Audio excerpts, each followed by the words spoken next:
So today is pizza night. It's a weekend and we're having pizza. So we're going to start out with our pizza dough. And I always start with my liquid and then I add the dry ingredients later. Here we have 1.5 cups of warm water, 2 tablespoons of olive oil, 2 teaspoons of salt, 3 teaspoons of dry yeast, and then we have about a tablespoon of Italian seasoning, and we have Parmesan cheese. And that was our oven heating up. So just going to kind of mix these together, and then we will add our 4 cups of flour.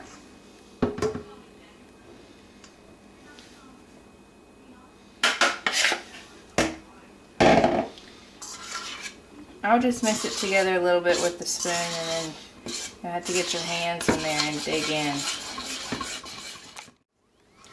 By the way, that was a 1/3 cup of Parmesan cheese that I added. My wonderful husband, cameraman, reminded me that I didn't tell you guys. And when she says wonderful, she means wonderful. Okay, so we have dumped the rest of it out on the counter and knead it until I could get as much of it to stick together as I could. If you think that it's a little too dry, you can add some water to yours. I think this will be just fine. Since we're going to be making, this dough is enough for 2, so 2 pizzas. So we're going to cut it in half. And I have our cast iron skillets.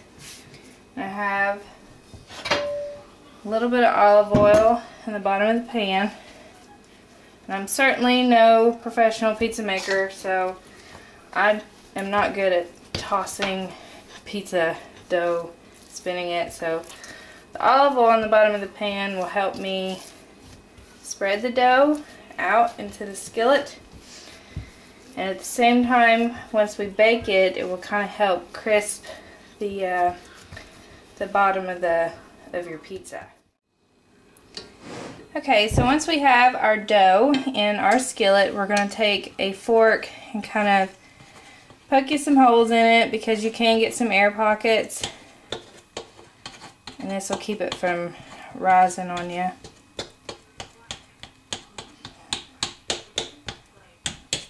Then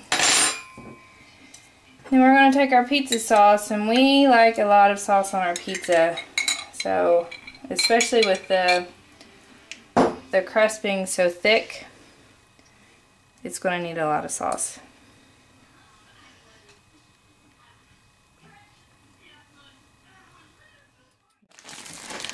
I always start with the cheese and then pile everything else on top. And of course you have to have lots and lots of cheese. The mushrooms.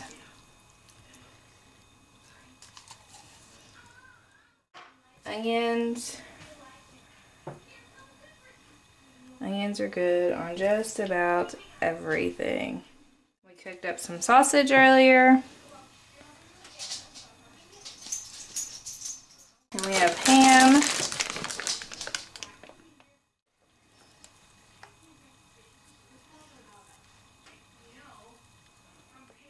We are ready to stick this in the oven, and I have it preheated at 425, and you want to bake your pizza on the lowest rack in your oven.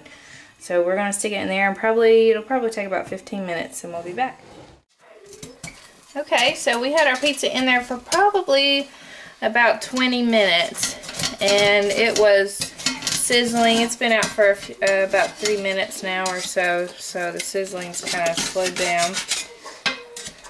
We're gonna, you can also see we added some banana peppers to it, and as soon as I can get it broke loose from the pan, we'll transfer it to our cutting board.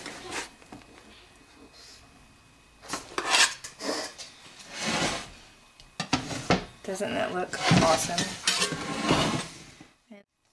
Alright, so our pizza's set up a little bit, so we don't have to worry about it falling apart. You can tell that the crust is really crunchy. Turn it again. Let's see if I can't grab a piece so you can see the crust. There you go. You can see how crispy the bottom of that is.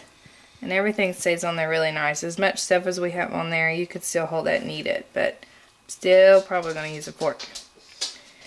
So, over here we have made the kids their pepperoni and ham pizza.